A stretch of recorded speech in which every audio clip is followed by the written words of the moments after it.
So, why would you want to listen to a fisherman when it comes to doing stock assessments and biomass assessments? Well, it's pretty easy to explain. Well, somewhat. It's complicated too, but here you go. First step in science, systematic study in the structure and the behavior of the physical and natural world through observation and experimental testing theories. Evidence obtained. Well, here's the problem.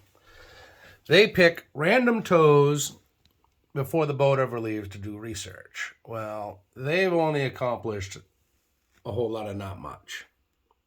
Well, here's the thing, when you pick random places and random times of the year and you don't check the same place over and over again. I'm using this as a table of contexts. Red is reds, orange is haddock, black is dogs, and green is cod. So here we got the chart of Gulf of Maine. So let's put some fish in it. There's your codfish spread out where the codfish generally live, which is pretty much inside. There's a little bit of cod down to the southern, certain times of the year, and occasionally you get the scragglers, which are just here and there. They just broke away from the pack. So there's your codfish. Now you got haddock. Well, guess what? Haddock come from the east. Deep water, stouts, all the way down the edge. Haddock all the way across the edge, all the way up the cape. There's another body of haddock that sits just inside Tilly's and works its way out towards Platts, Fippinese. Kind of like that.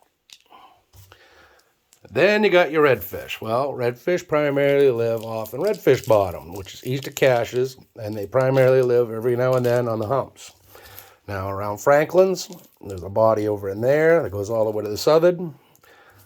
And there's another body that just kind of sits on the humps in patches. Okay, and then you got your dogfish. Now, dogfish, that's the same thing. This is the problem with picking random spots. There's a body of dogs hanging around here to the east. There's another body of dogs that are pretty much taken up all down through here and up the fence. There's another body of dogs. Everybody's getting a whiff of them off and on. So, picking random spots like this.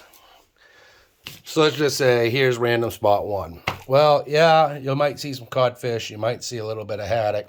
But guess what? You're not going to see any dogfish or anything else. But then again, you might not even see the haddock or the dogs or the cod. Same thing with the reds. Reds are finicky fish. Reds like to primarily stay up in the water as a school and come down as a school. Same thing with a haddock. Like I said, just picking random spots, making 20-minute tows, here lies the problem. You may get to a piece of bottom like such, but you see all these little lines? These are bodies and schools of fish. And then there's another body of fish up in the water.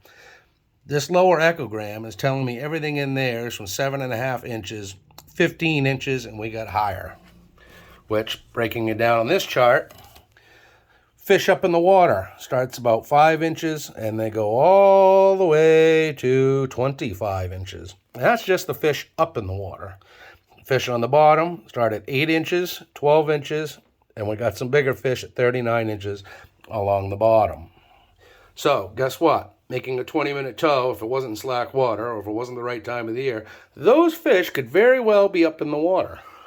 Just like over here. So this was just last month.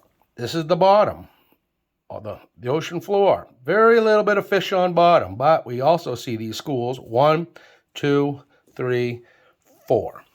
4 lines. So that means there's 4 bodies of fish. They could all be different colors, different species. But, like I said, unless they touch on bottom, that bottom trawl is never going to know. So like I said, doing random models and assessments, with randomness, does not work.